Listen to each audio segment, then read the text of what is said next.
មួយវិញទៀតអ្វីដែលត្រូវតាមដាននៅក្នុងថ្ងៃនេះគឺនៅវេលាម៉ោង 7:30 នាទីយប់នេះគឺនឹងមានការចេញផ្សាយទៅលើទិន្នន័យសេដ្ឋកិច្ចរបស់សហរដ្ឋអាមេរិកដែលក្នុងនោះមានដូចជាតាក់ទងនឹង Job Claim និងទិន្នន័យ PPI អូខេតាក់ទងនឹងទិន្ន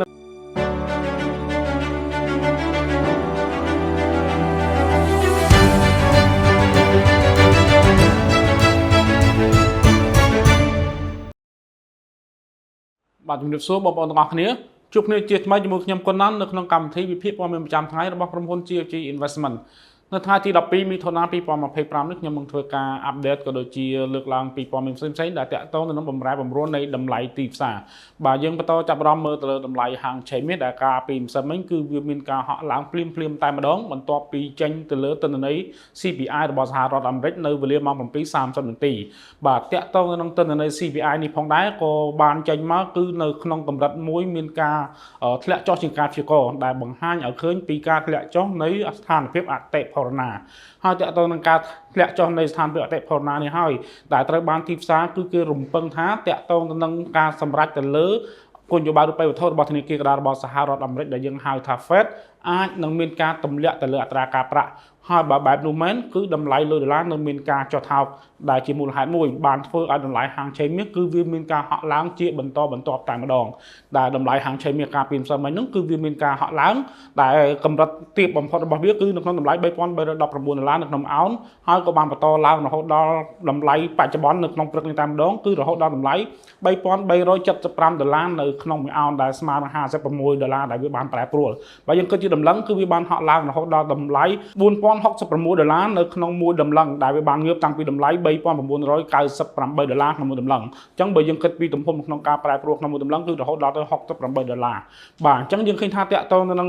កត្តាដែលធ្វើឲ្យហាងឆេងវាមានការប្រែប្រួលគឺដោយអ្វីដែលបានលើកឡើង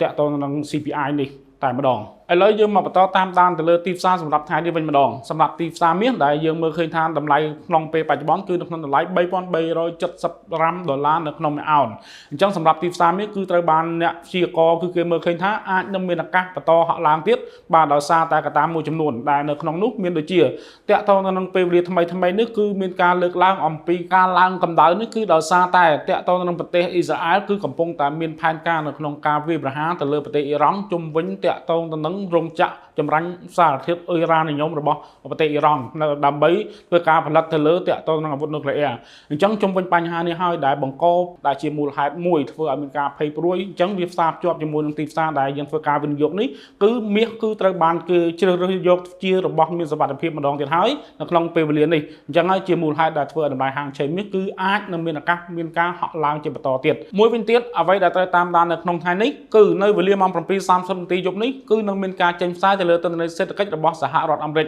ដែលក្នុងនោះមានដូចជាតាក់ទងនឹង Job Claim និងទិន្នន័យ PPI អូខេតាក់ទងនឹងទិន្នន័យ Job Claim គឺជាអ្វីទិន្នន័យ Job Claim គឺជាទិន្នន័យមួយដែលបង្ហាញអំពីទីផ្សារការងាររបស់សហរដ្ឋអាមេរិកដែលនៅក្នុងនោះគឺមានការបំពេញបែបបទដែលបញ្ជាក់ថាខ្លួនអត់មានការងារធ្វើអញ្ចឹងទិន្នន័យមួយនេះគឺត្រូវបានគេមើលឃើញថាប្រសិនបើទិន្នន័យមានការកើនឡើងនោះបង្ហាញអំពីការធ្លាក់ចុះនៃទីផ្សារការងាររបស់សហរដ្ឋអាមេរិកបាទហើយដែលជាមូលហេតុមួយដែលអាចធ្វើឲ្យតម្លៃលុយដុល្លារអាចនឹងមានការធ្លាក់ចុះព្រោះតែទីផ្សារការងារវាមានការធ្លាក់ចុះមួយវិញទៀតនៅក្នុងនោះផងដែរទិន្នន័យតាក់ទងនឹង PPI ក៏ជាទិន្នន័យមួយដែលបង្ហាញអំពីស្ថានភាពអតិផរណាផងដែរដែលទិន្នន័យ PPI គឺតាក់ទងទៅនឹង Producer Price Index គឺជាសន្ទុះទិន្នន័យផ្នែកផលិតអញ្ចឹងគឺត្រូវបានធ្វើស្ថិតិបង្ហាញអំពីការកើនឡើងឬក៏មានការធ្លាក់ចុះអំពីការចំណាយនៃខាងផ្នែកផលិតដែលក្នុងនោះមានន័យថាប្រសិនបើមានការកើនឡើងនៅក្នុងការចំណាយរបស់ខាងផ្នែកផលិតនោះបង្ហាញអំពីការកើនឡើងនៃអតិផរណាតែផ្ទុយទៅវិញបើសិនជាតាក់ទងនឹងទិន្នន័យដែលបង្ហាញពីការធ្លាក់ចុះនៃការចំណាយខាងផ្នែកផលិតវិញអញ្ចឹងបង្ហាញឲ្យឃើញថាតាក់ទងនឹងស្ថានភាពអតិផរណាអាចនឹងមានការធ្លាក់ចុះទោះបីយ៉ាងណាក៏ដោយតាក់ទងនឹងទិន្នន័យដែលនឹងចេញផ្សាយនៅវេលាម៉ោង 7:30 នាទីយប់នេះគឺត្រូវបានទីផ្សារក៏ដូចជាអ្នកវិភាគមើលឃើញថាអាចនឹងមានការចុះខ្សោយបើមានការចុះខ្សោយបែបនោះគឺតម្លៃលុយដុល្លារអាចនឹងមានការធ្លាក់ចុះដូច្នេះទាំងអស់នេះហើយដែលជាមូលហេតុមួយដែលធ្វើឲ្យទីផ្សាររំពឹងថាតម្លៃហាងឆេងមាសអាចនឹងមានការហក់ឡើងដូច្នេះប្រសិនបើឃើញទៅលើតម្លៃហាងឆេងមាសវាមានការធ្លាក់ចុះនៅក្នុងកម្រិតណាមួយនោះគឺជាឱកាសដ៏ល្អមួយសម្រាប់បងប្អូននៅក្នុងការធ្វើការទិញវាឡើង ចឹងតនន័យដ៏សំខាន់នៅល្ងាចនេះសូមបងប្អូនអរគ្នាកុំឲ្យខកខានអសោះគឺសូមធ្វើការតាមដានទាំងអស់គ្នាឥឡូវយើងងាកមកចាប់អារម្មណ៍មើលទៅលើទីផ្សារប្រេងវិញម្ដងដែលការពីម្សិលមិញយើងឃើញថាតម្លៃប្រេងគឺវាមានការហក់ឡើងជាបន្តបន្ទាប់តែម្ដងរហូតដល់តម្លៃ$68នៅក្នុង1បារ៉ែលអញ្ចឹងមូលហេតុដែលធ្វើឲ្យតម្លៃប្រេងវាមានការហក់ឡើងបែបនេះគឺដោយសារតែហេតុផលទី1គឺជុំវិញ